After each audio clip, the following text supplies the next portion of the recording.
All right. Hello. Thank you everyone for coming out this afternoon. This event is sponsored and organized by the Media Arts Project. We are a nonprofit organization that hopes to generate dialogue amongst the community on issues pertaining to artists and supporters of the arts. We host monthly art events and discussions like this one. If you want to learn more, feel free to sign up for our monthly newsletter on the back table, or you can also visit the map.org for more information. The MAP is able to pay artists, offer grants, and continue to keep events like this one free of admission with the help of community donations. There is a jar in the back if you want to donate, we appreciate it. We are also having a fundraiser on November 14th. We're calling it Compress Fest. For the event, we're going to screen a whole night worth of short stories and motion media produced by the community of Asheville. You can visit the map.org/compressfest for more information on how to apply and what you can submit. This is the first community video festival that the MAP has organized with the Fine Arts Theater. We are expecting a variety of locally made original videos in all different styles and genres. It's an experiment, and we hope you will join us for it. The subject of appropriation is one that comes up a lot in visual and commercial arts, which is why we've decided to hold this panel discussion. Later this evening at 7 p.m., Mark Hosler of the sound collage band Negative Land will be here to introduce a lineup of videos relating to the topics of appropriation, fair use, and copyright issues. We hope you'll come back and join us for that event at 7 p.m. here at the Apothecary.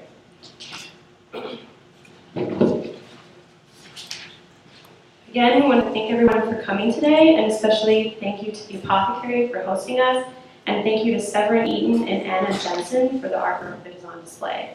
At this time, I would like to introduce the moderators of today's panel discussion.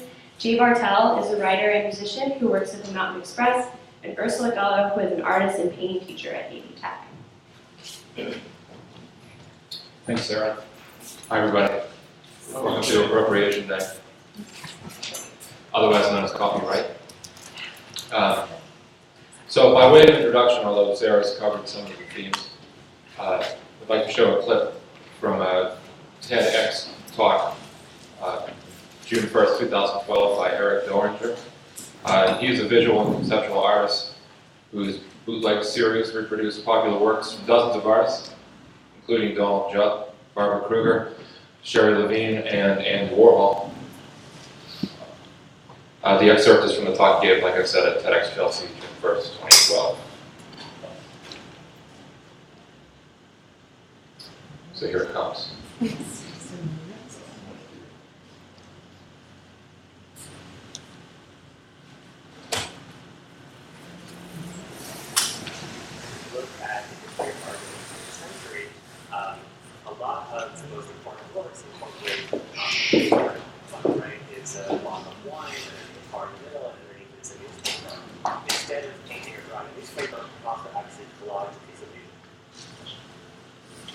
The issue is that a newspaper, of course, is copyrighted material. It can't be. We're going to start that over. We're going to start the clip over? Yes. No, you're going to start. I just want to say really quickly, thanks to Stu Helm, who's here for designing a really cool copyright logo. And it's seen everywhere. If we look at the history of art in the 20th century, a lot of the most important works incorporate copyrighted material. On the right is a bottle of wine, and there's a guitar in the middle, and underneath is a newspaper. Instead of painting or drawing a newspaper, Picasso actually collaged a piece of newsprint onto the surface of his work. The issue is that a newspaper, of course, is copyrighted material. It can't be reproduced under the law. But collage was really important in the development of Cubism, of Surrealism, of Dada, and really the development of modern art. Within the 60s, pop art, we have artists not looking at the world as they see it around them with their eyes, but through the filter of the mass media. So on the top, we have a comic book panel, and underneath that's a painting by Roy Lichtenstein. He certainly changed the context. He's brought it from a low or popular art context in the comic book into a high art context of a gallery or museum. But I think clearly this work is, heavily dependent on the source material. Or Andy Warhol, who, basically made his million creating works based on copyrighted material from other artists. So, this is not a photograph of Marilyn Monroe that Andy Warhol took himself. It's something that he found in a newspaper or magazine created a silkscreen and made a series of paintings. He also worked with a lot of things that would fall under the trademark instead of copyright. Campbell's Soup, Brillo, Coca-Cola. These are not brands that he licensed or had any right to use, but were things that were around him, and so he chose them as subject matter. Then in the 80s, we had the rise of appropriation art. This is a photograph by Richard Prince. He didn't go out west and photograph a cowboy. He photographed a Marlboro advertisement and cropped it so that there was no text and presented this as his own work. Or perhaps more drastically, Sherry Levine. On the left is a photograph by Walker Evans. Sherry Levine rephotographed this image and a number of other photographs by Evans and presented them as her own work after Walker Evans. How do we square the protections of copyright law with its stated purpose to promote progress in humans? With artwork, what we look at is the use transformative? Is it saying something new and different? Or is it derivative and basically a substitute for the original and thus an infringement of copyright? So, founded by Marcel Duchamp, very famously, he just bought a urinal from a plumbing supply store, turned it on its side, signed it with a pseudonym, and presented it as a work of art. Very small transformation, but it's a groundbreaking piece. And that's because Duchamp was saying the artist can make a very minimal gesture, basically just selecting something and transform it into a work of art. That's something that was incredibly radical at the time, and so this is a pretty famous recent example. On the right, we have Shepard Fairey's Obama Hope poster. On the left is a photograph which the AP, the Associated Press, owned the rights to, which was the source material. The AP brought a lawsuit against Shepard Fairey for copyright infringement. But before this was actually completely decided by the courts, they wanted to settle it, and so we don't know what the eventual decision would have been, whether this would be a fair use or not. So Jeff Koons is an artist who actually has had a couple of cases go through the courts. This was the first one, and on the bottom we have Koons' sculpture string of puppies. Above it is a photograph by Art Rogers, which had been printed as a postcard, which Jeff Koons bought in a souvenir stand and used as the source material for the sculpture. Now, even though Koons enlarged the work, brought it into 3 dimensions, added color, and made some changes, most notably the faces of the puppies and the flowers and the hair of the 2 people, the court decided that this was, in fact, not a fair use and that he had infringed the copyright on the original image. So a couple years later, Koons was involved in another copyright case, this one over a painting called Niagara, which is here on the right. So the second pair of feet in from the left was taken from a photograph that had been published in Allure magazine, which is shown on the left here. The woman who took that photograph, Andrea Blanche, sued Jeff Koons over copyright infringement. And in this case, the courts decided that Koons had not infringed the copyright, and this was in fact a fair use of the image. Now, being a defendant didn't stop Jeff Koons from threatening copyright action of his own. On the left, we have his sculpture Balloon Dog. On the right is a bookend that was being sold by a store in San Francisco. Koons sent them a cease and desist letter saying, "You've got to stop selling this is derivative of my work." They said, "No, we're not going to stop," and he wisely, I think, backed down because he basically had appropriated a folk art form that had been going on for decades before he created the sculpture. Now, the most recent case is that of Patrick Carey versus Richard Prince. So Patrick Carey was a French photographer who published a book called Yes, Rasta. That was a series of photographs he'd taken in Jamaica. On the left, we have one of his photographs. Richard Prince made a series of paintings called the Canal Zone series, which incorporated many images from Patrick Carey's book. So on the right, we have one of Prince's paintings from this series. So he basically scanned in pages of the book, he enlarged it, the actual painting is about life size. He changed the color a little bit, he added this guitar, which is from a different photographer's image, and did some kind of overpainting over the man's face. This one, I think is fairly minorly transformed, but other pieces had a lot more that were going on. So this one, we have that same Rastafarian. The nude woman is taken from a different photographer's work. The background is kind of a collage, some taken from Patrick Carey's book and some from other images. So if we look at something like this, we do see that Rastafarian again repeated a few times, but the women are taken from vintage pornography, and there's quite a bit of overpainting on this one. But this question of ownership, I think, comes up again and again, especially in what we call postmodern art. So this is an image of the Mona Lisa by Nicolas, executed in peanut butter and jelly. Now, is this a reproduction of the Mona Lisa by Leonardo da Vinci, or is this a reproduction of the double Mona Lisa by Andy Warhol? Which I don't know if Andy Warhol can claim copyright on this image, but if so, it would not expire until 2057. Or Richard Prince, on the upper left is his photograph, and the lower left is the photograph that I made by photographing a vintage copy of the same advertisement, cropping it in the same way, blowing it up in the same size. So am I stealing Richard Prince's intellectual property? Am I stealing from Philip Morris? Am I stealing from the original photographer who did it under contract and so doesn't actually own the copyright? Or is my piece saying something new and different that's not being said in any of the earlier instances of the photograph? Okay, so he answered a pretty good question, I think, that we'll hopefully get to. So we'll start the discussion in a fairly structured manner. I'll introduce the panelists, and then we'll open with some remarks based on a guiding question. And then Ursula and I have some materials with us to keep the conversation going, but if at any time anyone in the audience would like to ask a question or make a comment, or direct the discussion in one direction or another, as long as it's not out the door, then feel free to do so. You might not have the advantage of the microphone, but you're welcome to use this. It has a long cable. So to begin, and we have some slides from some of the artists' work that we can show as I describe their lives and times. So to start with, Anna Jensen was born in Atlanta, Georgia. She began making portraits of teachers and classmates to entertain herself and friends in grade school. She went on to attend University of Georgia and Agnes Scott College, the latter as a pre-med student. She then moved to New York City and completed intensive training in the field of theater acting. She brings both her love of natural observation and obsessive precision, as well as spontaneity and emotional expression back to her explorations in drawing and painting. Influenced by many, she hopes to present personal yet universal truths in an affecting form. Next, Peter Parpan. Peter Parpan's art traverses media and genres, creating art that celebrates the basic elements of design. Whether working with paint, wood, clay, or with a computer, the art is simply about finding balance and harmony through line, color, shape, texture, and form. Peter first started taking art seriously around age 15. He grew up in the suburbs of New York City in the early 1990s, a time when graffiti, hip-hop, club, and street culture were exploding. He says, "I remember seeing the Keith Haring retrospective at the Queens Museum.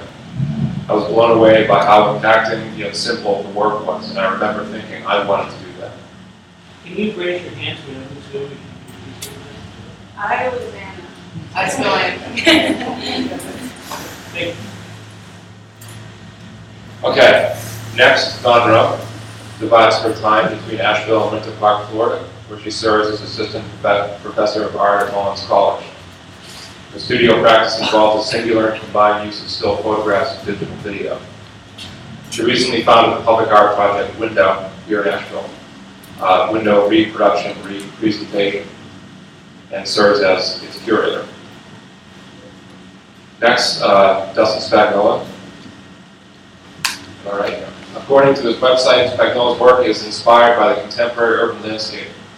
The images reference the texture, depth, and color of structures in decay and the visual language of graffiti. Many of Spagnola's commissioned murals can be seen throughout Asheville on the walls of bars, restaurants, and other public settings. He recently traveled to Detroit, Michigan, and Kathmandu, Nepal to produce murals and other works of public art, many of which use appropriated imagery of significant historical, artistic, or other political figures such as Crazy Horse, Malcolm X, George W. Bush, Barack Obama, Frida Kahlo, and Grandmaster Flash. Some of whom are pictured there. Next, Michael Traister. And this material comes from his website also. Ironies, humor, contradictions. The South is full of them, and hopefully my work reflects this. Photographer Michael Traister says, "As a photographer with nearly 20 years of experience, I strive to succeed at capturing those things that are fleeting and will only be around for a moment. Whether that's a sock monkey diorama, a twitchy rock star, or a decaying old barn covered in rusty license plates.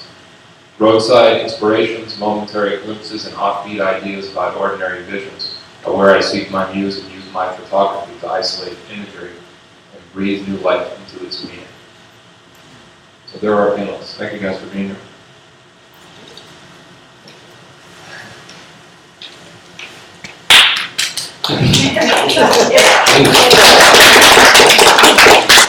A lot of apathy.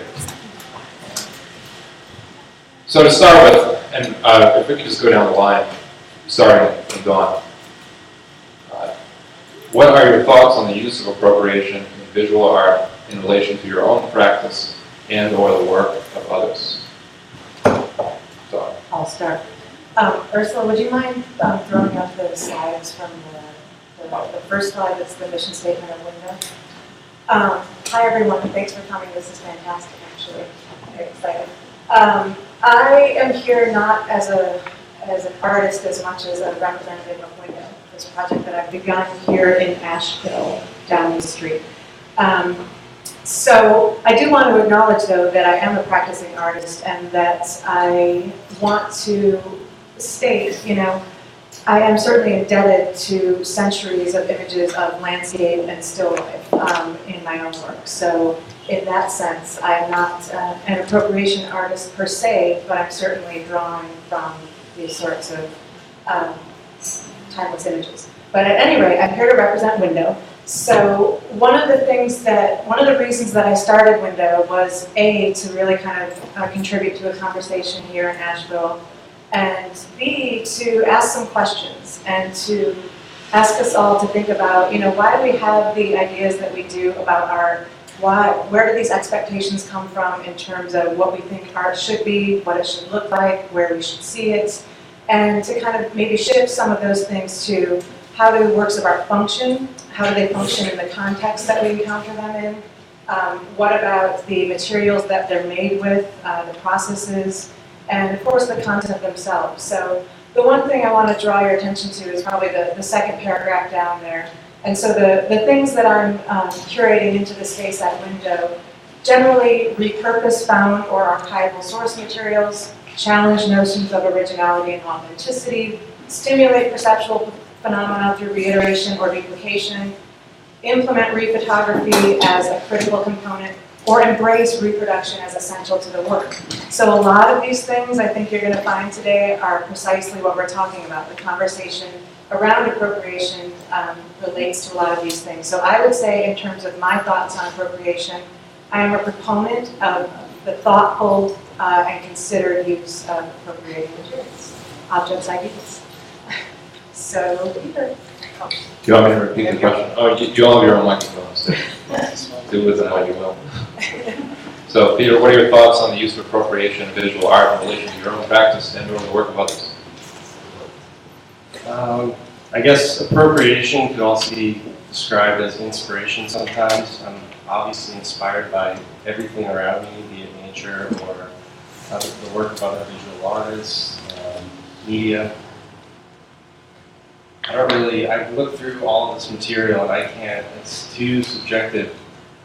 Case by case, I can make a case for something, but just broadly, I don't know how to speak on it. I guess I would say that I'm a proponent of theft and stealing, not like physical, not like personal property, but stealing art. I think it's fine. But if you're gonna steal something, the rule is don't get caught. And if you're gonna blatantly steal out in the open where everybody's gonna see you, it should be really fucking good. That's all I have to say about it. Hello. I got caught shoplifting when I was like 5 years old. My mom turned me to the cops. I had stolen like 14 boxes of baseball cards from the 7-Eleven across the street from my house. And then when I was a teenager, I started to rationalize those kind of actions and to think that it was anti-establishment to shoplift and that I was somehow dealing a blow against corporate America. As an artist, I feel like appropriation is a word and an idea that we have come up with to explain things that already happen because we use what is around us naturally, I think. And for myself, I purposefully steal very blatantly and do it in a really ugly way, I guess. Like, I try to take the things that I'm stealing and to make them very blatant and gross so that people have to look at them and hopefully to entice viewers to understand like where that material is actually coming from. I don't think that there's much separation between appropriating imagery as an artist from using what is around you as an artist. Check, check. I agree with that and that. But, so what can I say? I'm glad that I'm farther down the line, some of you are bored with this topic by now. I appropriate, obviously, a lot. That one was torturous to appropriate all of those materials because I do usually paint all that stuff. I don't paste it on there.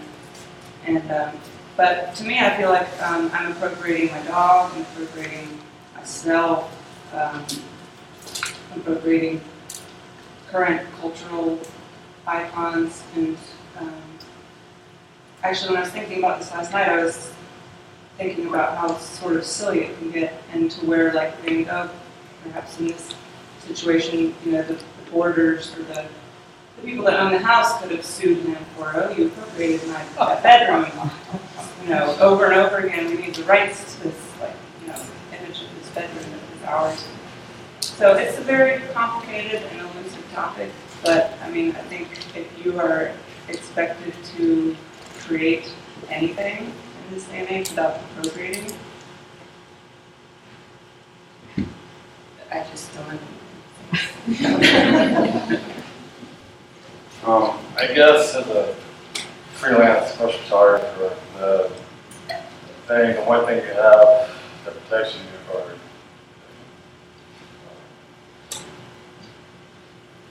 your income, basically, your livelihood is based on the rights of your images.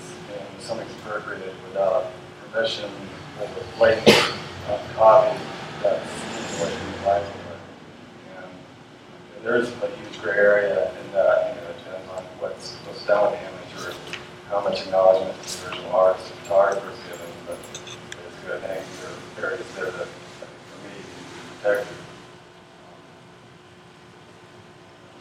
So it's a huge gray area, and I'm open to a lot of the other conversations.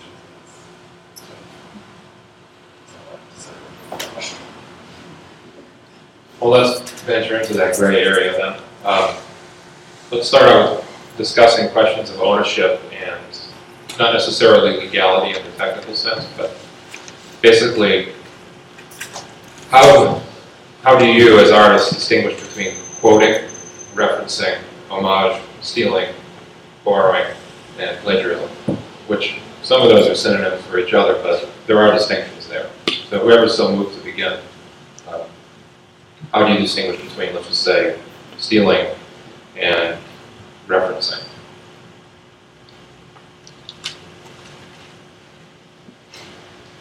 Come on.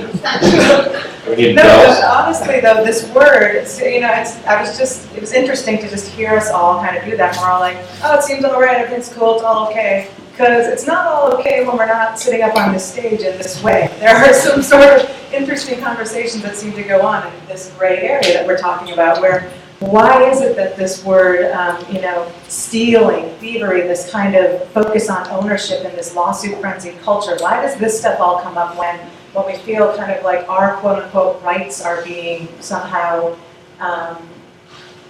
fucked with, or, that our stuff is being taken? So your question was, Jaye, how do we distinguish between these sort of synonymous terms? Like, so sometimes we decide to own the term stealing, so let's talk about that a little bit. What is it, does it mean to steal in one context? Is that different than to steal in another? Maybe we can talk about some actual examples. Well, we've got one right here, right? Okay, so when we're talking about the rights, the infringement, copyright infringement, which we don't want to get into too much of a crazy legal discussion, but so the image on the left is from the book by photographer Patrick Caro, right? So the work on the right is from a reproduction of the catalog from Richard Prince's paintings, where he appropriated the photographic work. So how are we feeling about this particular instance in terms of, is this a an homage to the Rastafarian? Is it an homage to the Rastafarians as Herod's representative? Is it outright stealing? How are we thinking about these things in relation to this case? Panel or audience? What are your thoughts? My thoughts are, and I want to make this clear right now too. One of the things that we get hung up on in this conversation, I think, is whether we like something or not, whether we think the work is successful. I'm admittedly not the hugest fan of Richard Prince's work. I think he has every right to do what he does with the imagery that he uses, especially when you consider his whole career as an artist and the things he's drawing from and talking about. But, he's, for whatever reason, decided that he wants to use these particular images, these photographic representations that were from this particular book, and, repurpose them in the form of large-scale paintings. The paintings are actually about the size of the projection, which are inherently different from the image in the book. I don't want to talk too much. I have lots to say about this, but What are the other images, those like stag film images or whatever? What is that? Where they come from? Yeah. I'm not sure. I'm What not. do they have to do with the rest? I think they're just from old porno mags. That's what it said in the text. Yeah, that's what it said here. Was that your question, like literally where they come from, or what's the purpose? Yeah, I just don't get it. Yeah. Yeah, I like the way it looks, but I don't see why that would be any less valid or valuable than the photograph. I mean, images, I don't know, to me images are images. You have a question or a comment? Or observation. I'm Mark, and I'm introducing the film presentation he curated tonight. So I've been doing this kind of work and thinking about it for a really, really long time. And I enjoy Dusty's paintings as graphic design kind of agitprop, but I think that, and I hear what you're saying about what kind of get a sense of what your goals are in doing work. I think if the owners of the photographs that you're painting took you to court, you wouldn't have a very good defense because you don't transform them really at all. You make just a painting of the picture. Yeah, And I sure think that right there is another great idea that you're bringing up is the idea of validity in the eyes of the court. From my personal place in our society, like I don't really feel like our court or our legal system is very valid to me. I think it's very corrupt, and I don't want to find any truth in what they say or what they decide. But from the photographer, from the comments that you were making, believe me, my points of view on this are all pretty, always been far apart of the left. But I can still sort of see that the photographer sees someone who made a painting of his photo and says, we didn't really do anything to it, you just painted it. Whereas there's a Supreme Court term that I've always really liked, it's transformative reuse. So I find myself that the kind of collage appropriation work that I most respond strongly to is where someone took it and really transformed it and messed with it and did something with it. And that to me feels more like art. And then if it's much less so, it may still be effective. Like seeing your kind of paintings around town and stuff, there's an impact for sure, no argument. But it's that's I just wanted to bring that up because I think that speaks to kind of the gray area kind of messy. Well, and how would you guys respond to Sherry Levine? She was the one who was referenced. She took the direct photographs of Walker Evans' photographs for her series after Walker Evans. Just like Richard Princeton with Sam Mabel, though. She wasn't the first one to do that. No, I'm not saying she's the first one, but there was no transformation involved. I think the act alone of doing that Right. would maybe be what she considered the art of it. It's not that she was trying to take credit for the Right. image. She was just saying and that was to balls. I wouldn't want to do that like as a regular thing. So you think the boldness of the decision excuses the fact that it wasn't transformed? I guess you'd have As to long as accept. she credited the original Right. photographer, which I don't know. I mean, some of this is new to me. But Yeah. that would be my main gripe. Like I feel like art, there should be no rules. That's the whole point. And what would piss me off is just if someone totally ripped off, like recreated one of my pieces and just never said that I did that because I worked really hard on my stuff. So Michael, how would you feel if somebody made a photo of your photo and called it after Michael I Traister? think that's where it becomes the director of, but I think if somebody who reinterprets it, like or something like that, who adds something to it, or I guess, do we need these? I guess we we can. can go back. Oh, right. I think if it's reinterpreted, if it adds something to it, that's what art is. It's a reinterpretation. It's adding a different emotion or a new way of seeing something. Then I'm perfectly fine with it. So when it's a direct copy of your photograph, it's like it would be a direct copy of your painting or your collage. What's the point of being an artist?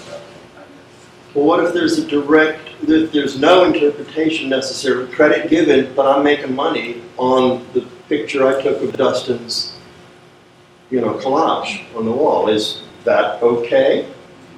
It shouldn't be. But I'm giving you credit, dude. It's also like, can you live with it yourself? Right, well, Right, and I and would. that person could deal with that, and But there's plenty of people that would. I mean, Right. like a traveling artist, like that's something that I come across pretty much constantly, is the idea that there are people who take photographs of other people's public work and then publish it. They give credit to the original artist, but they're still online selling copies of it through whatever online photo, whatever thing Or it even is. a book of it. Right, and that happens constantly. And I feel like this entire conversation ultimately opens up to me, and in my mind, the basic principles of like photo 101 stuff, where it's like, well, as a photographer, as someone who's not artistically interpreting the outside world, but only representing it, there is the other side of it, but you're doing this, the craft part of it, right? Where you have to represent what you're seeing. Where do your rights lie there? And to throw out like a simple story, last year or the year before, a friend of mine showed up at my house and he was like, "Hey, check this out." And I was like, "What?" And he's like, "It's the West Asheville studio or the West Asheville whatever map, and someone took a photograph of me and they put me on the front cover of it." No, of my friend, my buddy Scott. And I was like, "Oh wow, look at that! Yeah. So did they ask me to do that?" And he was like, "No, I didn't even know it happened." And I was like, "Did you talk to the photographer?" And he was like, "No, not yet, but I think I'm going to." And I was like, "Maybe you should talk to the photographer and ask for something, like if they're getting paid, like maybe you should get some money, or maybe you should get some kind of a credit as being the model, the subject matter of the photo." He talked to the photographer and she was like, "No, you're in public. I don't owe you anything because you waive your right to retain your rights to your own image by being in public." And there's something inside of that idea to me that's inherently wrong, where it's like, if I'm not in private, that anyone has the ability to photograph me or anyone else to represent that image and then to profit from it. And I think that basic idea right there, that there's something there that's tied into the larger conversation that we're having, because these things are all connected, at least in my mind, they're very much connected.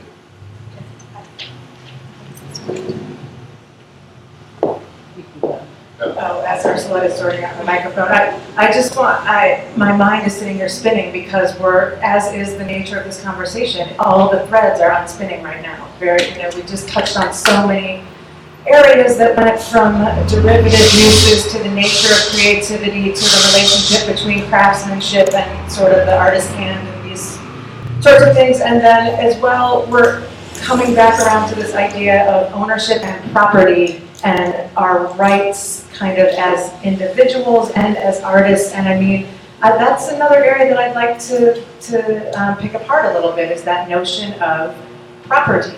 And what happens when a work leaves the studio? Sorry, I'm taking on the role of the moderator. So why don't you go ahead? Do you want me to answer the question, or did we switch?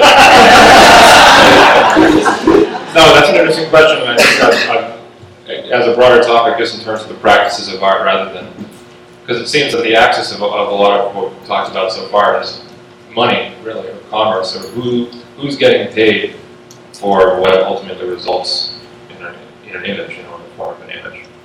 But rather, I think if we go before that, before the invoice, what leads to something being, what is the state of something once it, like you said, leaves the studio and enters the world? Who is responsible for it, or who are its parents? Who's taking care of it?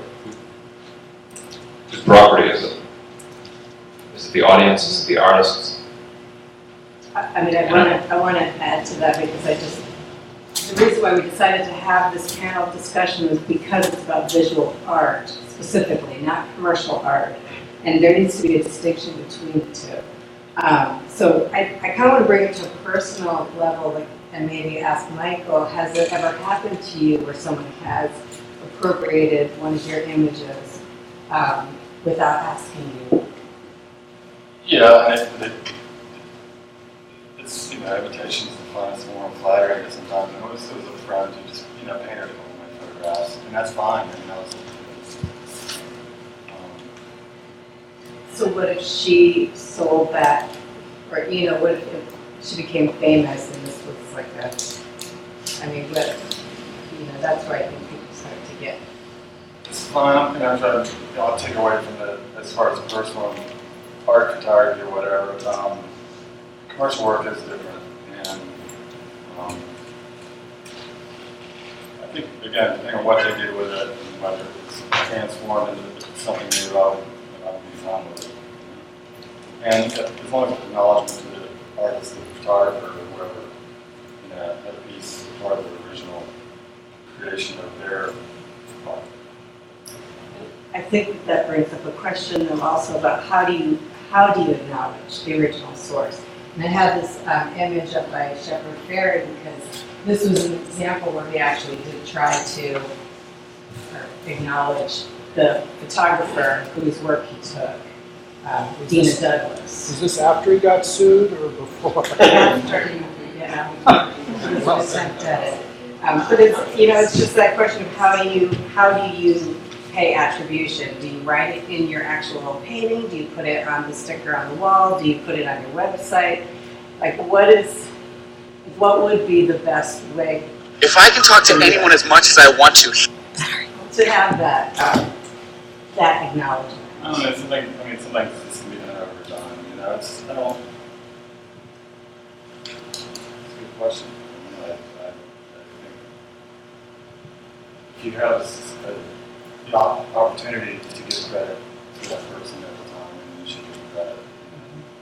You don't have to have necessarily something like that on the Can we expand on that a little bit and say, because you just said, Michael, which is a really good point, if there is the opportunity to credit, then maybe you could, but there isn't always the opportunity or the necessity necessarily. So in every instance, that relates to one of the things that the Creative Commons guy talks about a lot, is that notion of permission culture, right? So do we always have to obtain permission, and do we always have to give this kind of credit? In poster art, it might make a certain kind of sense, especially if you're selling something and you have a website to, give that kind of attribution. But we're used to that kind of citing in written works, when we're using passages. But there's not when we're lifting, borrowing, taking, transforming things. Is attribution always necessary or realistic? Maybe another question to us, those of us that are artists on the panel, could be, are there instances where our work has been used and we haven't been given credit that's, what, has that been any trouble to us? That's another thing that comes up for me. Does it diminish our work if it is appropriated? Does it, what's the trouble? What's the trouble, people? Stu says. I've never been appropriated that I know of. I don't want the mic back here, but I have a question for Michael and a question for Dustin. And my question for Michael is, in going back a little bit to Sherry Levin, is that her name, Sherry Levine, who took the pictures of the other guy's pictures, and then the name of her presentation was after Walker Evans, after Walker Evans. So that was, crediting him in a huge way and making a point with the title of the whole show. So let's say the same thing happens to you, Michael Traister, and it's called After Michael Traister. That to me outweighs any harm that was done by using your photos in that way. Suddenly you've become this person who other people take pictures of your photos and present it with your name attached to the show. So if I like on a case-by-case basis, if that was the case, man, I'd put on my little crown and I'd show up at that opening and I'd be like, I'm Michael Traister. So in that case, I think that you'd be hurting yourself to sue or send a cease and desist to that artist. That's just my point. So I guess that's not a question. You just for Dustin too? I do, yes. And Dustin, you seem to be saying that it would be okay for you to paint somebody else's photograph, but that you'd have a problem with somebody taking a photo of your painting if it was public art and then reproducing that photo. So it seemed to be a little bit of a double standard. No, I definitely make paintings of other people's photographs, period. Sure. And people definitely photograph the paintings of that I make.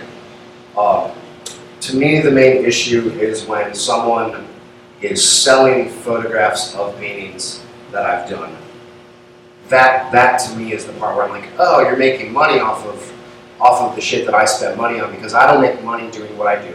You don't sell your paintings? I do not. I do sometimes, but in general, I am footing the bill for everything that I do, and that's my decision. It's my love of what I do. Would you want to give a cut of that to the person who took the photograph? Say that again? What about tracking down the family of the person who took the photo, if they were alive, but probably not, and saying, here's 10% of what I just made from selling that painting or picture, because it didn't really change it. Sure. Yeah. I know. If I ever get to a point in my life or my career where I'm like making money, I love the idea of being able to spread that around, to pay people for their hard work and for what they've done. The point that I was making before is that there exists a new point-and-shoot culture where we all now walk around with GPS-enabled, cameras, and we take pictures of things and we post them online. And there's this whole new movement where people take pictures of things, they post them online, and then they put them up for sale also.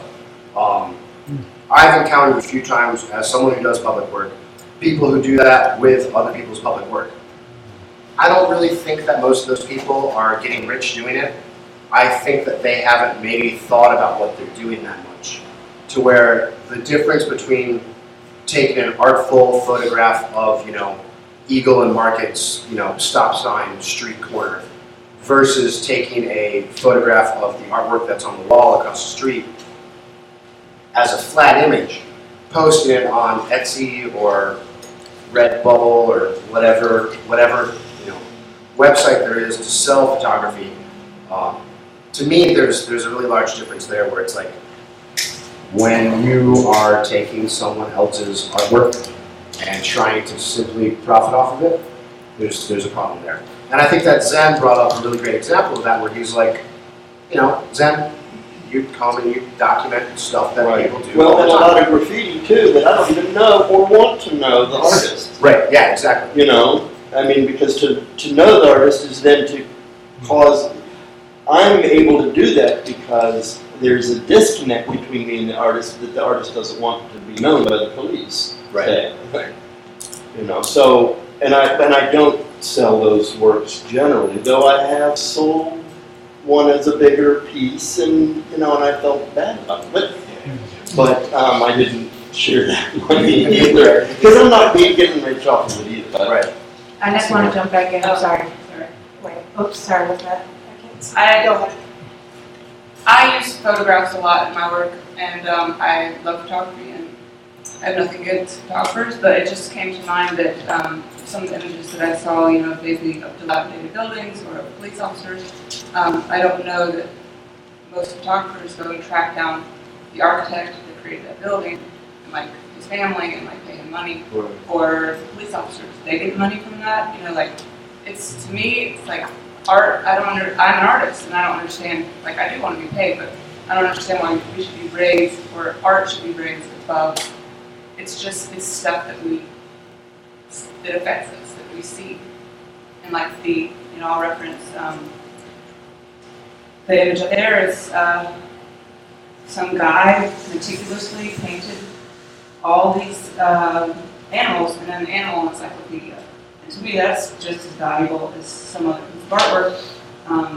the woman with the rifle is from just the Mexican just, which is to me a four-letter word, but Mexican calendar, and then it's a film still of Liz Taylor in a scream in a scene. So, and then also like even the bricks that were laid by the bricklayer, and then the person who took the painting of the bricks. Like, I don't know. I just feel like it's things that we see.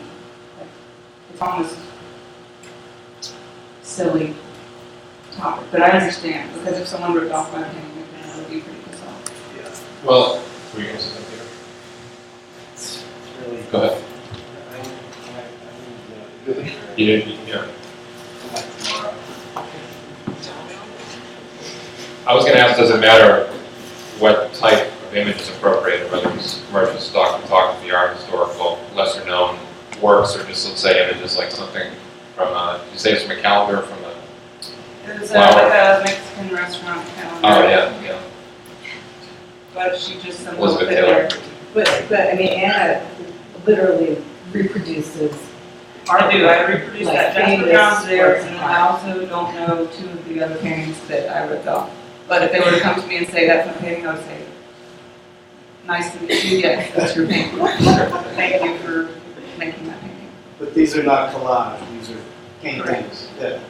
So And I they're very spent many weeks just transformed. getting that skeleton fish figured out. I tried about a dozen different glitter fishes before I decided, oh, it needs to be a dead fish. And that I got from who knows where. I did not make up skeleton fish out of my own head, because I'm just that. Doesn't Yes. that speak back to, I forget the term you use, reuse and repurposing or transformation and repurposing? Because what I'm seeing everybody say is that's a distinction. I mean, she's reusing image. And even Dustin's murals, I don't really see those as copying. It's back when you talk about scale, color. The image is the same, but everything he's done to it has transformed it into a different format. And the context is entirely The different. context is so, but now again, if someone, like you said, took a flat image of that, of his, mural, and made a note card out of it and started selling it, that is not acceptable. But I Which think may or may there's a not. big difference because they didn't transform it or reuse it. Like if someone took a That's picture. entirely transformed. Well, can we touch on that for a second? Because that's something I wanted to get at after Dustin's initial comment, because there's a How can I get that right? okay. There's a sort of, we tend to get messed up in this area as well, in the nature of trying to sort out what is a derivative use and what is a transformative use. And, when Dustin, you gave the example of if someone photographs my work and then sells those photographs and profits off it. I mean, in what way, though, is the question. So photographs the work and does what with them? Like, literally puts them on coffee cups and greeting cards and claims them as their own. But then there's the question of, well, is this, as an artist, is it done, have they photographed your paintings and made a secondary work of art out of them? To say something, as the introductory video said, say something new and different that's not being said with your original work. And this is where we all get very uncomfortable, because this gets into some sort of conceptual territory, a la the Sherry Levine rephotographing Walker Evans, where the knee-jerk response is, oh, that's bullshit, she hasn't done anything. But let's consider what she has done and why she's done it. So this gets to intent and why things are done. It's different than, if a work is going to be sold on Etsy just in terms of a greeting card and you're calling that work your own, I mean, that's kind of a different thing happening than what we're trying to focus the discussion on in relation to what we're doing as artists by creating works of art with this material. Sorry. Hey, Severin, do you want to say something next? Yeah, I think we're starting to touch on something that I have a lot of interest in, as far as when you are appropriating something, what methods people put value on. And to me, a big question is, what's the difference between drawing something and taking a photograph of something? Because everybody has a different range of skills. And to me, I like to think about the difference in taking a photograph of a Jimi Hendrix poster and printing that out and selling it as a card, or a kiosk at the mall where somebody draws that Jimi Hendrix poster really well for like portrait of John Lennon in graphite. Right? But somehow people put value on that as like this person can draw. So that's different from like this person can take a photograph. And So the that's time, not like, that's just kind of a big question I have. Doesn't it always have to do with purpose? Like, why do we use the materials and methods that we use? There's usually a reason, I think. I guess my question is like, is how you put value on labor. Right. Somebody spent 100 hours doing this, but the end product, like how does that weigh out with the photograph? Time is money. well, like with Anna's painting, I mean, does it make a difference to you as the viewers of it, whether or not she painted it? Or, I'm sorry to set you up here for an evaluation. But whether she painted it or simply cut it out of art news. You don't have to answer that. That was a question for the audience, right? I guess, yeah. But yeah, I mean, I'm curious to hear why you choose. I mean, I have had friends come and look at your work and be really surprised that it's not actually collage, and then there's always this element of like amazement that it's not collage, that it's actually been painted. So I do wonder why aren't you just collaging a little picture of black flag? Well, this could be a whole other, like a public psychotherapy session. But, yeah. I do appreciate when people actually take the time to notice that I painted all this stuff.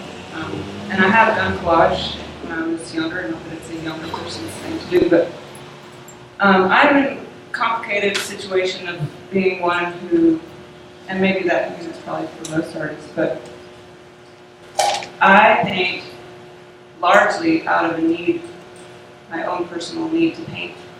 And that meditative process and the obsession, the time,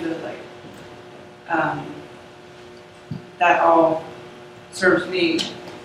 But it's also, the reason I keep doing it is because I do believe in art as a powerfully healing thing for other people. And I feel like the struggle that I go through in recreating these things, as well as demolishing some of them, or having various other art making styles or expressions, is helpful to other people. Like it goes, that time goes into the paint and what I'm listening to when I'm painting, or what I'm feeling, dealing with in my life, but goes into it. And I really believe in that. There's some, I don't understand it necessarily, but it's something that I've just felt called to do. And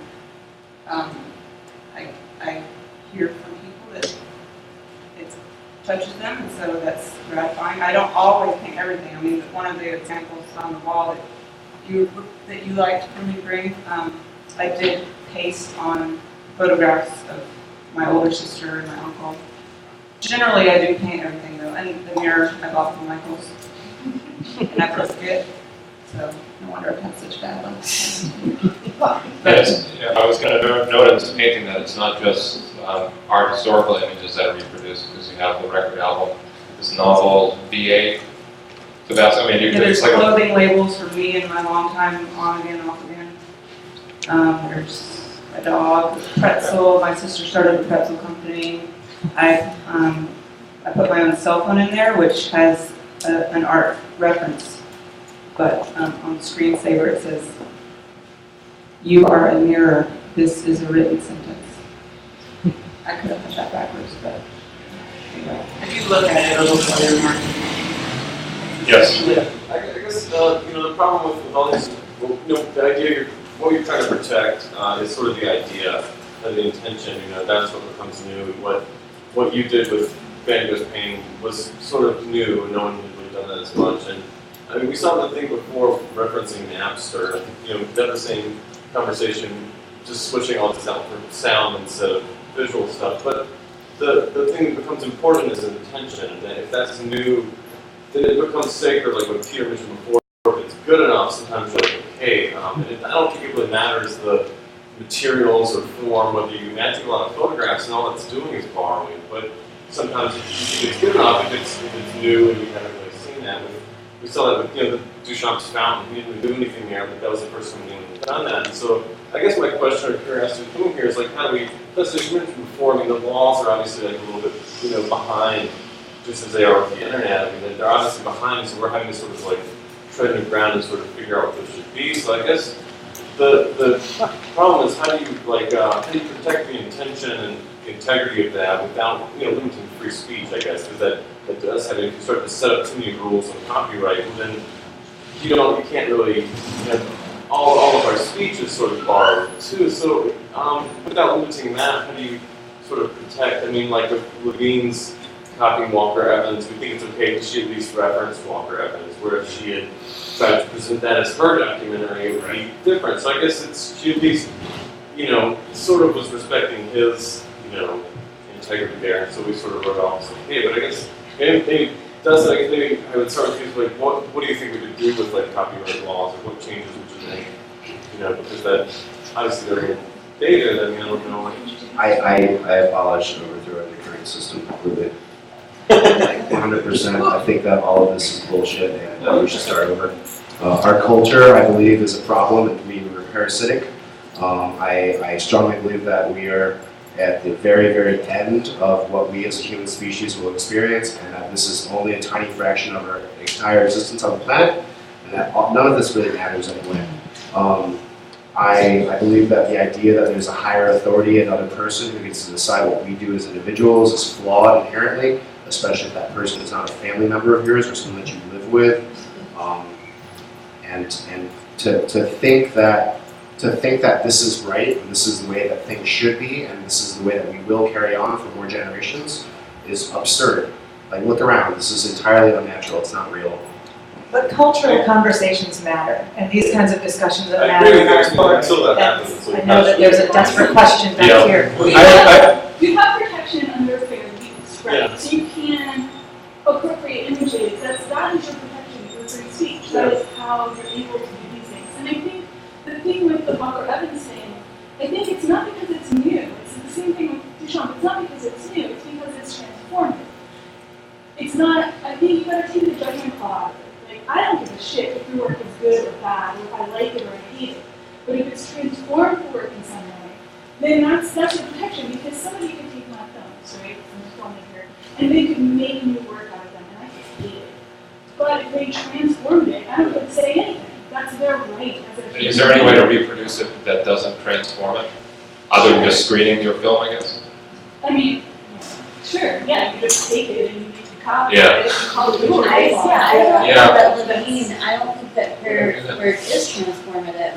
It's paying homage, obviously, to Evans, but as a photographer, I think it's highly insulting to the medium as a whole. I understand that she's trying to make a statement, a political statement, but I don't see how it's that's where the transformation happens. I don't think that it's physically transforming it in any way, but I think because of the context, because she's saying after Walker Evans, and it's Walker Evans, right? She's not saying after Joe Schmo that lives down the street from me.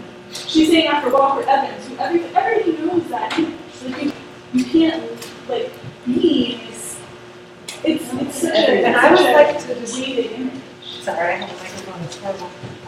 Just quickly argue against the Levine as being an homage to Evans. It's not an homage in my mind anyway. It's an homage would be, she's working in his style. She's perhaps, and I don't mean to put you on the spot, Michael Traister, but one of the things that I think is interesting is you have acknowledged that your work that you did at Izzy's Coffee House was in, you were sort of acknowledging the reference to Richard Avedon's style, right? So that would be sort of an homage or an influential reference, whereas Levine is very deliberately, and yes, it's a political act in this instance when she did this in 1981, but this is, the fact is that two things can't exist in more than one space. Once something exists, not itself anymore, it is transformed. It's something else. It doesn't matter how little, doesn't matter if we've exquisitely crafted something on top of it, that literally exists in another time and space, it's something else, it's transformed. Some people can be very dry about this. Yeah. Could I speak just a little to the evolution of this and how courts look at it, because they follow all this stuff. And the Coons case, which was in the video, that was decided, I think, in '93, and the judge at the time basically just looked. There's 4 factors of fair use. you brought up, which is, did you use something? How much of it did you use? How much did you change it? And what was the new market? What context is it in different markets? So there's these 4 factors. When that Coons case was decided, that judge just looked at, he didn't weigh the 4 factors, he only looked at 1. Did you take something? End of story. Yeah, you did, fear theft, you lose. I think if that case went to court now, Coons would win. And I've been to a lot of conferences on these issues and spoken a lot, and I've spoken to attorneys, and they said what's the evolution, one of the interesting evolutions that's happening at the legal level is that more and more, when people are weighing either a court case or whether to even bring a lawsuit, they're increasingly weighing the 4 factors. Not just did you take it, they actually are starting to think a little more, did you transform it, did you do something to it, did you use it? And so there's been the laws are still stupid and terrible. Doesn't that take us back to the lawsuit culture though? Like, why are we fixating on the lawsuit aspect of it? No, it's just, I'm not fixated on it, but I just wanted to say that at that There is an level, evolution. there actually has been some evolution in the thinking about it. No, at the other level, yes, smash capitalism makes the problem. Well, because also, part of it is protection for you as an artist. That's why it is an issue. In other I words, don't need any protection. well, some people, Seriously, why do I you need may protection? not, I but don't- some people do. Well, let's talk about that, I Here's guess. a reason why you might need protection, right? Big multinational corporation takes your artwork, or any one of you out there, and uses it to promote their whatever. But that's product for, that we're you talking about works of art though. I don't need protection from other artists, right? If, Well, That's but what's I'm sad, is saying, that what- artists are. What is the validity as an art form if you just take it and don't do anything to it? I don't see any validity as an art form.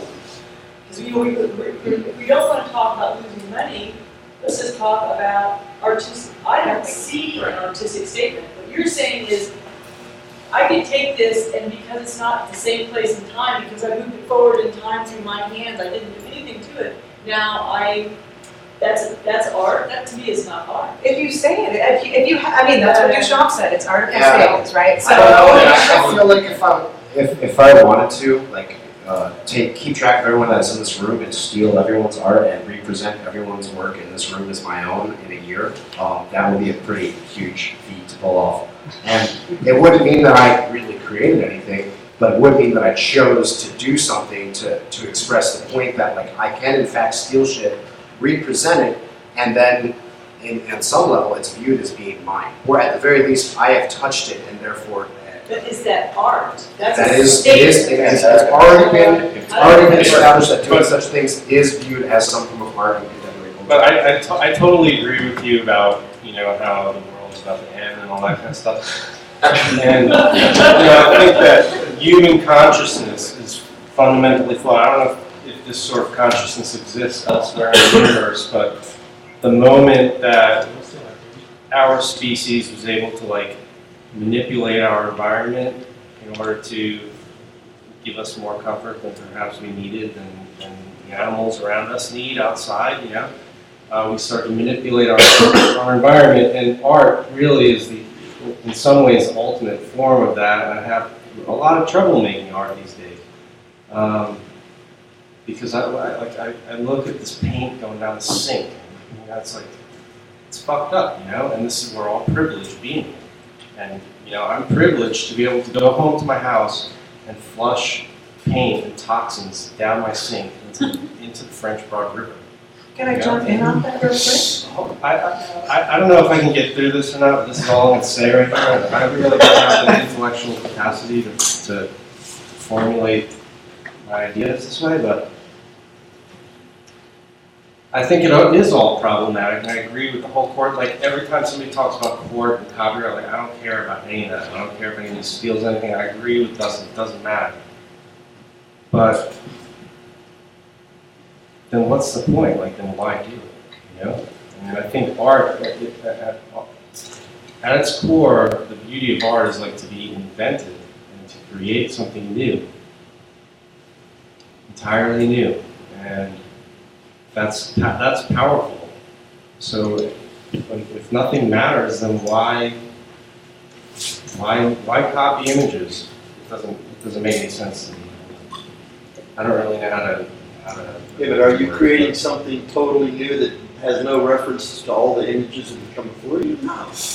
So in some way, you're appropriating images all the time, and so what? That's what you're saying. Or,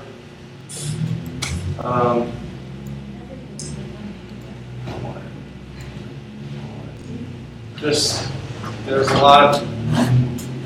a lot of layers to it, I think, and everything's so complex that there's a complexity to it, and a lot of nuances, and I don't understand what's the point of just copying another image and flushing paint down the toilet for that. Yep. If Can I pick nothing up on matters, that? then why do that? That particular comment, because I think it's interesting what you were saying. You were having a sort of existential kind of thought around the nature of materials that we use and sort of waste, and you literally were talking about flushing paint down the sink. I think that's an interesting thing to think about. And especially in the context of a lot of the early appropriation artists were talking about that in relation to image culture. There are so many images circulating in the world. There's a desire on the part of certain artists not to literally create sort of more stuff, but to just kind of repurpose that which is out there, and to re-photograph existing photographs or works or et cetera. Things. So those things are being thought about, and that has to do with content and intentionality. So I think that's good.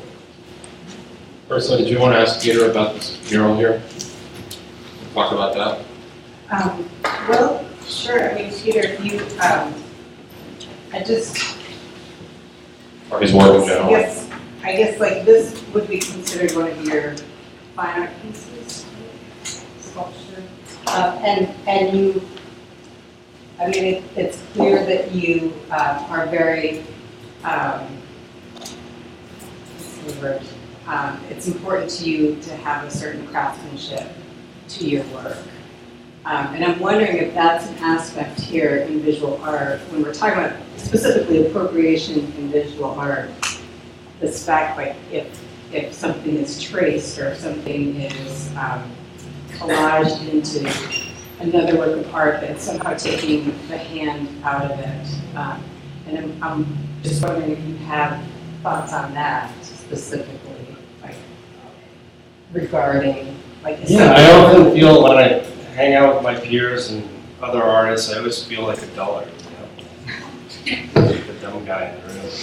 And part of it is just I'm interested in craftsmanship, technique, practice.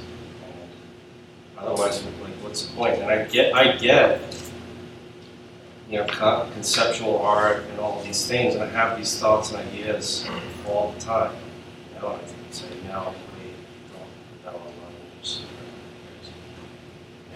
we all have these experiences in our day-to-day lives. Who cares? What does it matter? And in the art world is the art world sucks. The mainstream art world, like art news, I've looked at art news twice in my life. I don't like it at all. There's nothing in there that moves me, And part of the thing, like with the street art and graffiti, it's like, it makes me want to throw up talking about it, but it's cool that people are bringing art into the streets and craftsmanship, into the streets for people to see. When you go into a room, it's like some glass cube in the middle of the room. It's like, come on, And we're all, artists here or intellectuals or whatever. When Joe Lunchbox goes into the art gallery and looks at the thing and he says, "Oh, my kid could do that." Everybody, it makes you cringe, it makes you want to punch him in the face, right? Me too, But maybe part of the reason why you feel that way is because he's kind of got a point, And so maybe I'm a simpleton, maybe I'm Joe Lunchbox, but I like craftsmanship. That's just how I feel about it. So can we simultaneously value really strong craftsmanship and works that use different methodologies as well, that do incorporate, tracing or a different kind of mechanical reproduction? I think is one of the questions that's being asked around this. If the we that we're talking about is not we as in you, nor the angst that you guys have, struggles to survive and get these things out, but it is the ones that are being transformed, not the we that is looking at this stuff. Does that change this conversation at all? Mike, can you rephrase that really quickly? We've been talking about your problems and your views and your needs and your projections and your intent and your processes and all of that, and that's important. But now, isn't it the people that are looking at the results that end up We are Artists too. versus, yeah, we. that end up voting on whether it is transformative, whether it is relevant, whether I like it, whether that little shift you made was conceptually intriguing or boring as hell, I already saw that. We don't get to choose that stuff. We get to put it out there and hope that somebody will see what we're trying to do. But it ends up being this mass voting booth that everybody comes in and goes, that's shit, that's good, that's good. My kid can do that. And he has a point, but it's not the point, you know. Yeah, whether or not it's true that a kid actually could. Somebody talked about intention earlier on. I guess you were wondering, or you're wondering, aren't we? How far does that carry? Does it matter what Warhol soup cans intended with this? I mean, this one works, right? I mean, And it doesn't matter that he became fabulously well-known and rich. Don't get back to the money thing again. Is that what transforms whether this is valid or not? if it becomes famous, right? The validity there is like, I think is, you know, somebody could say, oh, my kid did that, but it's like, no, your kid didn't do that, Andy Warhol did it. But he already did it, so now like, it can't be Andy Warhol now, he's Andy Warhol, he did it. And those aren't soup cans on a shelf.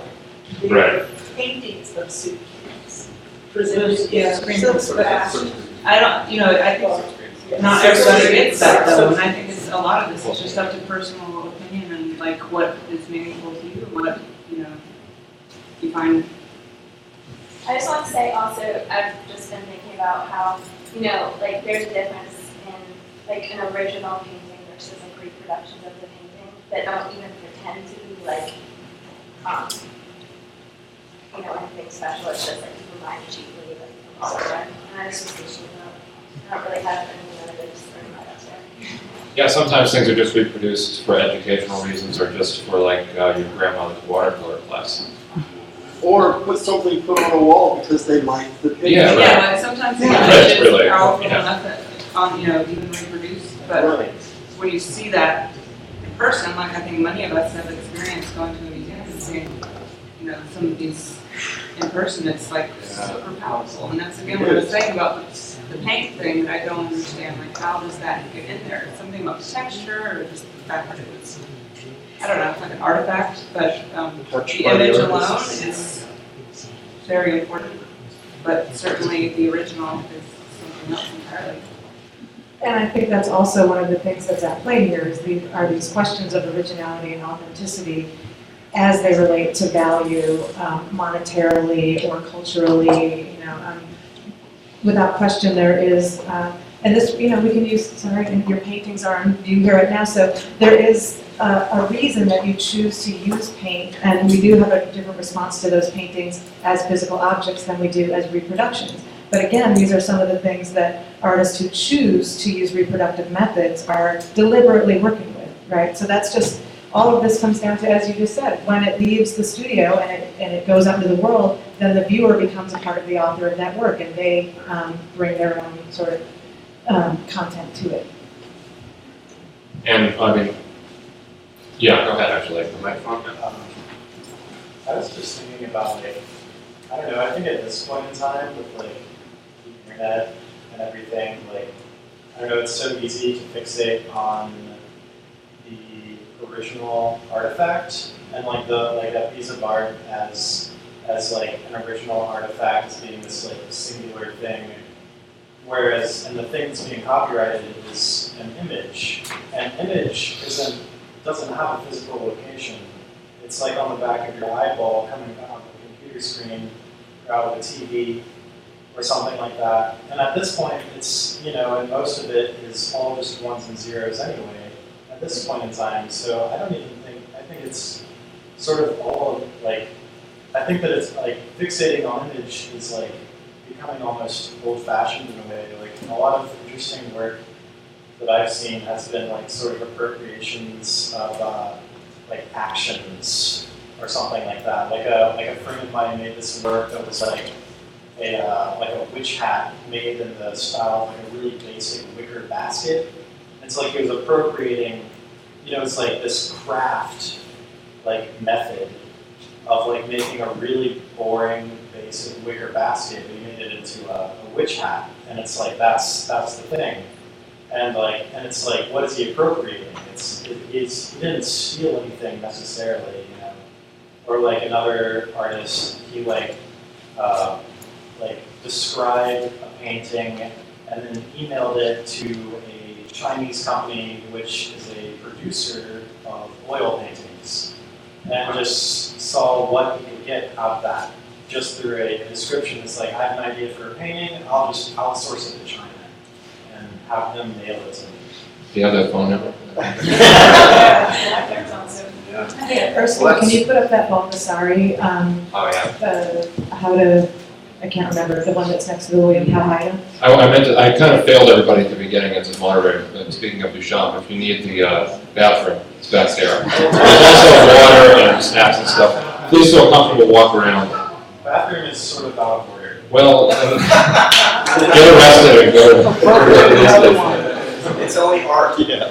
No, I think you can casually walk into the Kava bar if you dare to use the bathroom. So I just wanted Ursula to put this up real quick because the last comment had me thinking about, so right now at the Asheville Art Museum is that show up that's a bunch of works on loan from the Whitney, I believe, and there's a Baldessari in there that's not this one, but it's another, he had hired a sign painter to do these. I mean, this is a conceptual piece clearly, but then the sort of re-presentation of it by William Powhatan on the right, or it's the new and improved tips for artists who want to sell. I just think this is really fantastic on a lot of the levels, but we could probably make this PowerPoint available to anyone who wants it on websites and stuff in the future also. I'm trying to think of a bigger picture observation here. That I've been a huge proponent and practicer of dealing with absolutely anything to make anything I want to do. I'm trying to do it in ways that are smart, thoughtful, interesting, and anything goes. Anything less than the all laws are ridiculous. That's always been my operating mode. However, we are morphing into a society where, because of everything going digital, I'm thinking back to what you were saying, that the opportunities for how we are immersed in capitalism is horribly screwed up the system, but we're stuck in it now. So to continue to make art, to music, film, when the ways you can make a tiny bit of money, maybe, off of it, maybe, are actually vanishing because of everything becoming digital, is something that I'm starting to go, do I have a rethink here of what I've been kind of advocating for my whole life? I don't know, but I do. There's a great book by that I'm reading now called You're Not a Gadget, and he's kind of investigating this idea that all of these free culture, he was a big proponent of this too, but he's now he's proposing some different, really thought-provoking book about maybe we've sort of screwed it up a little bit, and the future of interesting cultural practices in film and art and creativity maybe is imperiled in some way that we kind of aren't just starting to get a glimpse of. Even though I can't take that argument and side with the conservative copyright crushing corporate way of thinking. Of course not. But it's just something I've been pondering. Well, maybe it opens up our abilities for more people to be creative, but yet we just can't rely on that for right. It's the means, the tools of punk rock is basically one.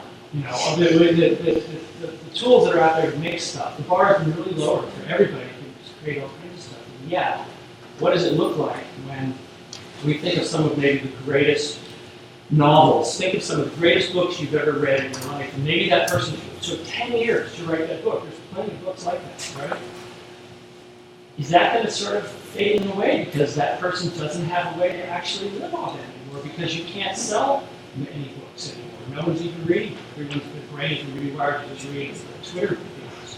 So this is just really, my head's been kind of, I've definitely thought a lot about that. I had this 14-hour car ride with a friend of mine who's a DJ last year, and we talked about this whole idea a lot. And he was telling me, he was like, he was like, DJ Shadow, he's not making money anymore. And we talked about it for a long time, and I was like, maybe DJ Shadow needs to play some fucking house shows. And like, maybe everybody needs to work harder because the means to produce what we want is in our hands now. And just because we have the ability to freely disseminate what we want to, just because that's there, it doesn't mean that we have to give everything away. And as an artist, like, I don't work that fucking hard, you know, like, I'm busy working a day job, and like, I want to drink a beer at night, I like sleeping in and having coffee, and like, you know, like, I'm lazy, I live in Asheville, I'm a white person here, and like, everything's cool for me, you know, like, everything's great, like, I don't have to worry about where my next meal's coming from, but I have the privilege of being able to make art, and if I really wanted to get productive with it, and to decide that I wanted to have a product to sell that you could not get for free online, I don't personally feel like that would be a problem. It's not like hand-printed screen prints that are trifold, whatever, that come with like, you know, an audio like CD. Like, that's not shit you can download. It's something real. And it's like a conversation that Jaye and I have had before about that idea of selling CDs and how everybody can just download your music.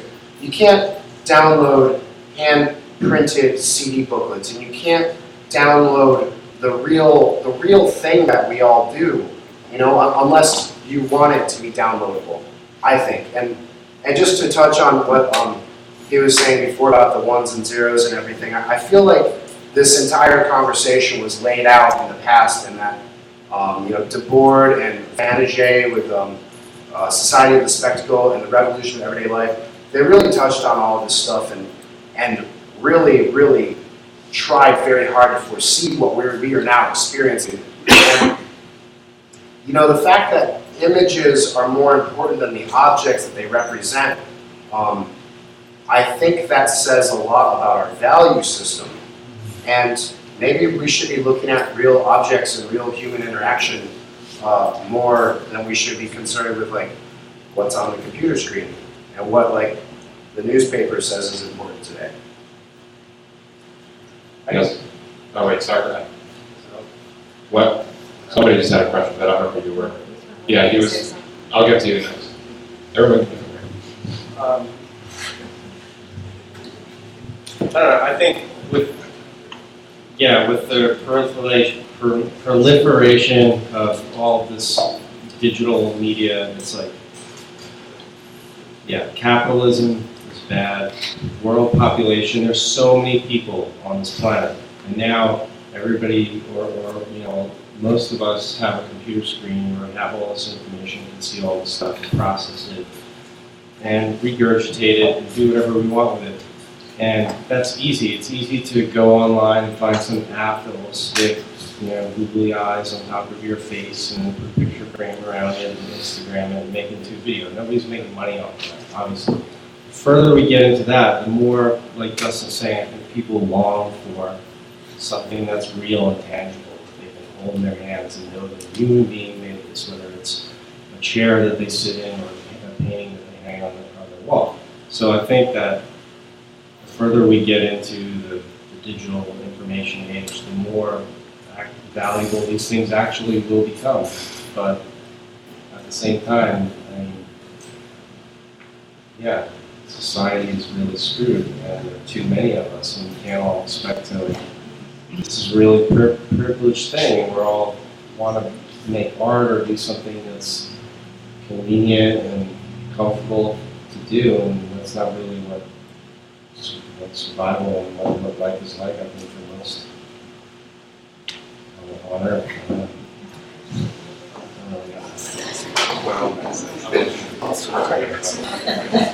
You want to go ahead? Oh, sorry. You the back in front. When? Did you have a question? Oh, yes. Or comment? What do you feel about forgery? Because we've long had a more bias against forgery. So do you think we need to let go of the bias against forgery? Because in my opinion, there's no higher demonstration of craftsmanship than an exact reproduction. It's, you know, really super hard. Like if you forged the screen or whatever that painting is? Yeah. Yeah. In oil reproduction, Yeah. sold for millions on the black market, and you know, no one found out until 30 years later. How do you feel about that? I like it. I think that shit's awesome. During the Times today, there's an Asian guy who they think that he's the guy who's been forging paintings the last 20 years for like all of the, I don't know, the last 50 years. Major, intense forgery. Like today, he was just on the front page of the Times for getting caught, unfortunately. Well, why should we have bias against that? Because of the craft involved, you mean? Well, yeah, I think, how do you delineate between appropriation and forgery? Well, the forger is not claiming, is not signing, he's not saying, this is my art, I've transformed this piece of art. The forger is playing a trick on the buyer.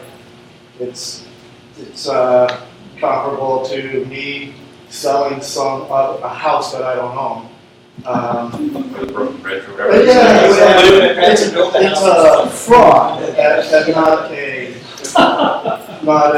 statement. But if we value the time it takes for someone to do something, it probably took him more to do that. We're mixing metaphors here to a certain extent, as is the nature of this conversation, but I mean, not really metaphor so much, but yeah, I mean, I think your point that you're bringing up is really related to how we value craftsmanship, and as you said, there is no better indication of a refined level of craftsmanship than an exact replica via forgery, and I assume you're talking about kind of a painted work, which I think is significant as well. But, you know, again, so that's not, as was just mentioned, someone passing that off as their own. They're attempting to make an exact replica and pass it off as the artist's actual work, and it's kind of a different, you know, there's a... It goes back to intent.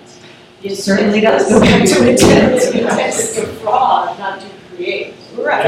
Getting back to what you were getting at earlier, let's say that I was in wherever. Here's my knowledge of the world. I've never been at a great European museum, so if anybody has an example you can furnish me with, I'm kind of on the spot here. But let's say I went to the Louvre and saw the Mona Lisa. Right? Anything less, you know, utterly singular and iconic? A painting. I mean, whatever. Yeah, Monet's Coca-Cola bottle. And let's say I saw it, you know, 10 years ago on my college time trip on the railroad in Europe or whatever. And I had the experience of seeing this painting up front and witnessing it, and I took that experience with me, and it turns out to be a forgery. Like, does it affect the experience that I thought I had because it's no longer an original?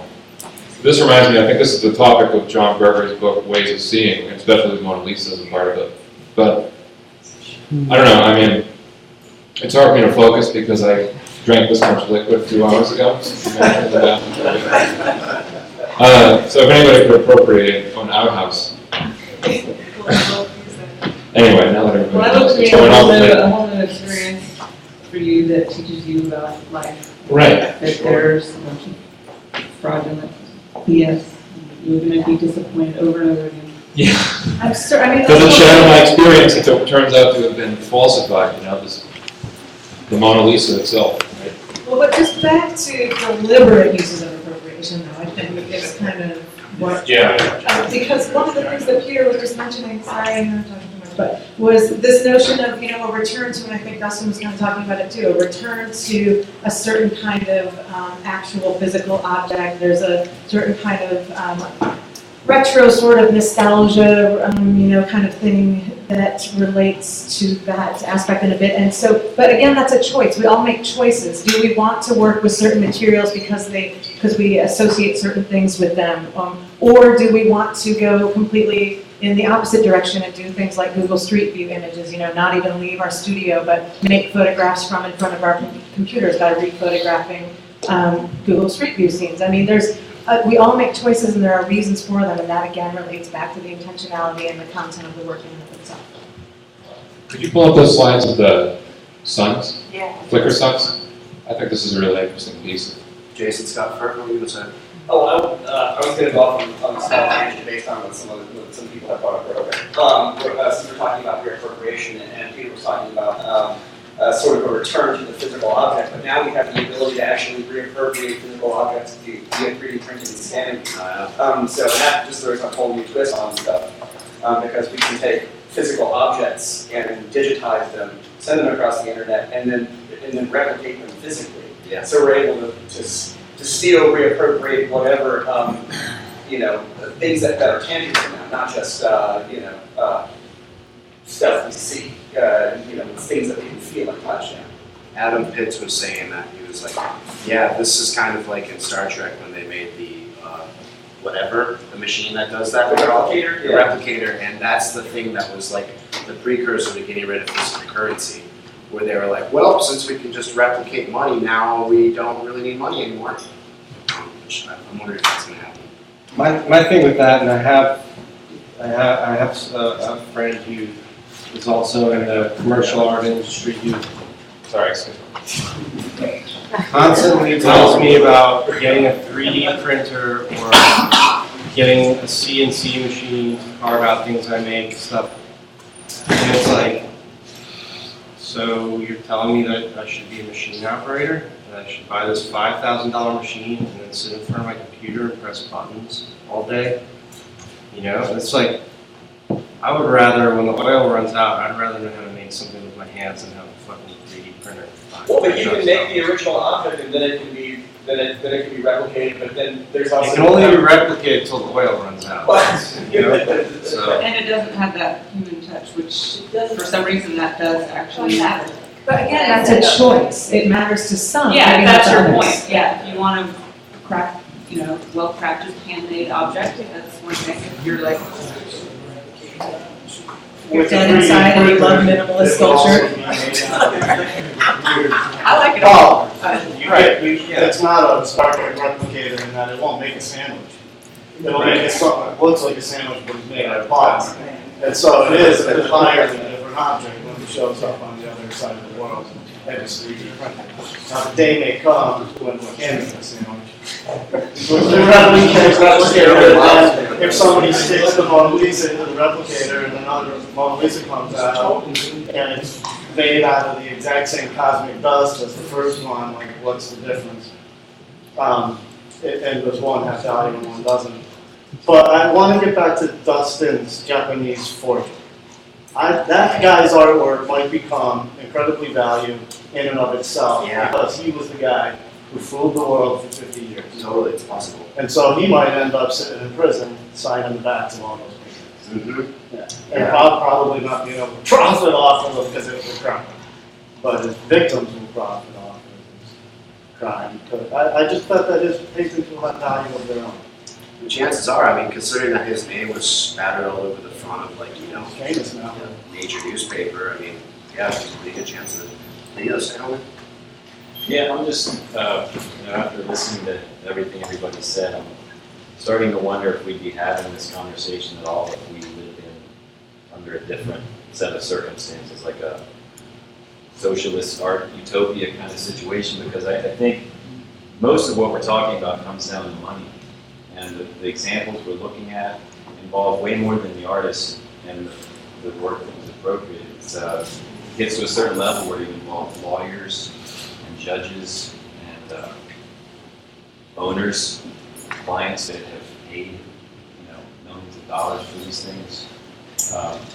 I like to think that taking that all away, I feel like all the artists I know are pretty open about that. And I think if Richard Prince lived in Asheville and had a show at the Apothecary, I don't think it would be a big deal. I mean, I did that Tiger Woods thing, and it crossed my mind, like that photographer might live in Asheville. And it's for a local development. I don't think anybody cares. There was no money involved. That was found stuff, and it was at the skate shop. So I don't think it's going to raise any eyebrows, but I don't know. Maybe that's an interesting thought just to me, but I think I like to imagine that all the legal structure and the system that we live within financially, would we be talking about this?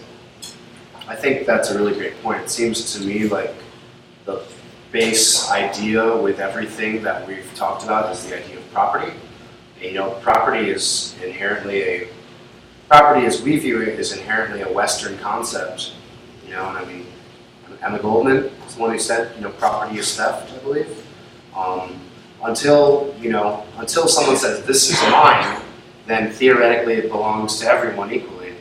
And until we start subdividing our spaces and saying like, this is mine, therefore it's not yours, and if you take this, then it's theft. We don't have those problems, and I don't think we had any of these problems before we had these ideas. Maybe there's a way to work past it. Maybe, I don't know, maybe not. Certainly our culture is changing, and that's, I think, what we're all trying to vector the future. What's our culture becoming? What are we now? What are we becoming? The specter of a zero value art was raised. That's one possibility. But there are other possibilities. Random, just by chance, you become famous. You're a forger, you become famous. That piss everybody off, but that person became good and made money, property, out of chance. So all I want to say is we don't get to choose our culture. We are trying to figure what it is, but we don't get to choose it. And we're all here riding along hoping we figure it out. I think at times we may end up with at least one person up there in the diocese has said she does the art because she has to. So maybe that's what we're left with. People that don't do art for money, but because they have to, and we'll know who the real artists are after all. Well, you did mention that, the artists as, having no value or something like that. And most or a lot of the, historical art figures died dirt poor and destitute. And in my experience, I've been lucky enough to have a family member for the past few years to put me up to an extent, so I could paint most of the time. But most of the artists that I know, you have to be okay with not having any money. And I'm often not okay with that. I'd like some new stocks and better living environment and stuff like that. But I don't know, it's a very tricky topic. And I was joking with Peter before this started, but because I basically copied Coca-Cola cans, including the copyright symbol on the cans, and just joking they can come sue me and they can live in my dad's basement for me and take the past 5 years of brokenness. So I don't know, it's all very weird. So I want to start to close this up. Are there any more questions from the audience about any of this? Does anyone want to make a final comment? Do we have some sort of group agreement here? It's all random, it's all arbitrary, art points out how arbitrary it is. I like the points that you made. I know I'm not, literally speaking, an artist, but just that the culture so-called ultimately determines what use it has for the work. And the only thing you can be sure of is whether or not you are given to do that work, like we were saying, and whether or not you love to do it. Because if you're doing it for money, if you're doing it for fame, you can't be sure those things will actually be achieved because it's not up to you. So you should be sure that you enjoy at least what you're working on. Because there are a lot of things you have to do that are not, and I'm not just saying that it's fun, because it isn't necessarily, that you are given to it, and that it puts your feet on the ground and in your body and in the world and in your life and among others. Because you can't be sure of anything else. Nobody gives a shit how much time you spend on it, for sure. Well, and on that note, sorry, that was Jude's last comment. I think that we're all just contributing to a larger cultural conversation, as I keep reiterating, because I think it's really important, and I'm super pleased that this many people came out to this, because there's no reason why we shouldn't continue to have these conversations. There were tons of little tangents that weren't picked up on that, were beginning to stem off of this, so yeah, for that. Yeah, definitely. Thanks everyone for coming today. We're going to wrap this up now. Please come back at 7 tonight. Mark Hostler is going to be introducing some films that demonstrate reappropriation and reuse kind of stuff. And they're funny. And it'll be entertaining. It's free. Did we talk about Severian's work that's been hanging up behind us the whole time? I can't remember. We did not. What is that? It's great. Do you want to talk about it? Just A little bit. Part of the bigger piece, briefly, was an installation that over that bush. It was kind of next to Tiger Woods. There was kind of a portal that you crawled through, and it was basically a big room. Like all enveloping installation of these. These are actual billboards. That it's basically kind of a mega collage. And there was an interactive sculpture with a piece in the middle. That's part of it. But so this was kind of backdrop for that, for the support. And these are all cut out from billboards? Yes. Cool. Yeah, billboards these days are basically huge vinyl cuts, perhaps. So this is some of it. Yeah, none of it is mine. Clearly. The baby there, or the fetus? Yeah, I just noticed. That was actually. Yeah, it's some anti-abortion billboard. Oh. I thought it was the Venice Film Festival seal until just a second ago. I just was lucky to find a big ladder. A billboard. No, I didn't actually pull them off. No, I just had the idea one day and just spent the day calling billboard companies and was lucky to find a guy that worked in the back that said, sure, we just recycle them and come take what you want. So over a 6-month period, I would just fill up my truck and bring back the scraps and we'd recycle them. I'm pretty happy to recycle it again here. It's got some use on it. Very cool. Yeah, none of that clearly did not take any of these photos. But it's one of those things where that's obvious. You know, clearly I'm not going to take credit for like Geico eyeballs.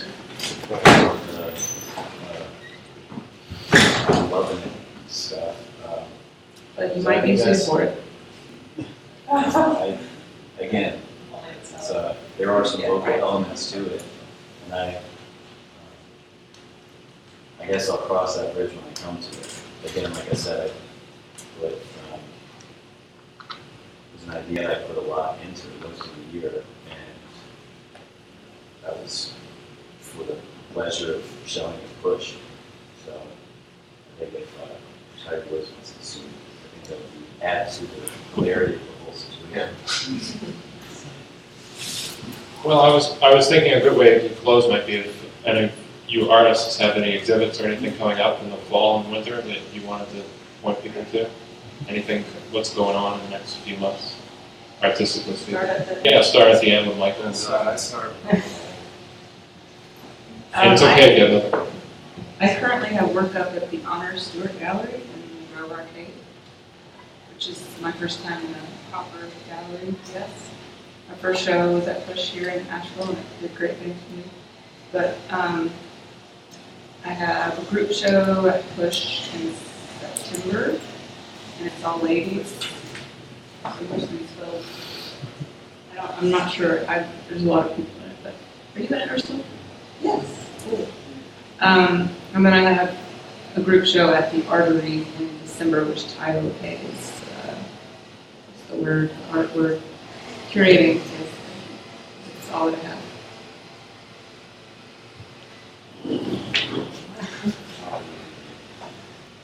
I am not doing anything in Asheville anytime soon. I'm still trying to learn how to paint, and I think I have some art up in a show next week, but it got fucked up in the mail, so I don't know if it's really gonna happen. I'm going to be in that Tayo show. Thanks for that. December, which is a ways off. And other than that, I think I can possibly for the next month just try not to do anything or talk to anybody except just be at my house by myself. Well, I can't take it anymore. Do you want to have lunch? I would like to encourage everyone, if they haven't already stopped by the window space at 54 Broadway, which is also known as Bridget said in her article, as the storefront of Henko.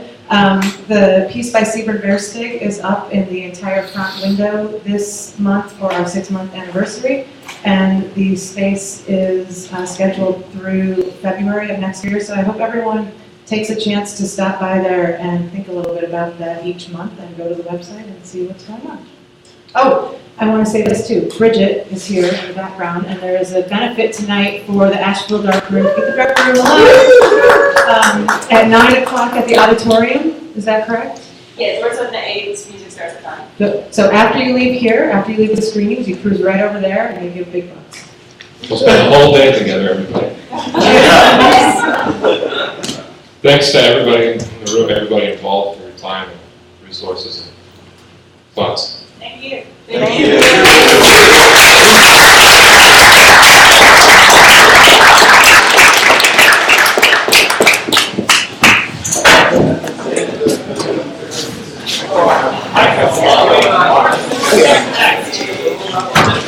Yeah.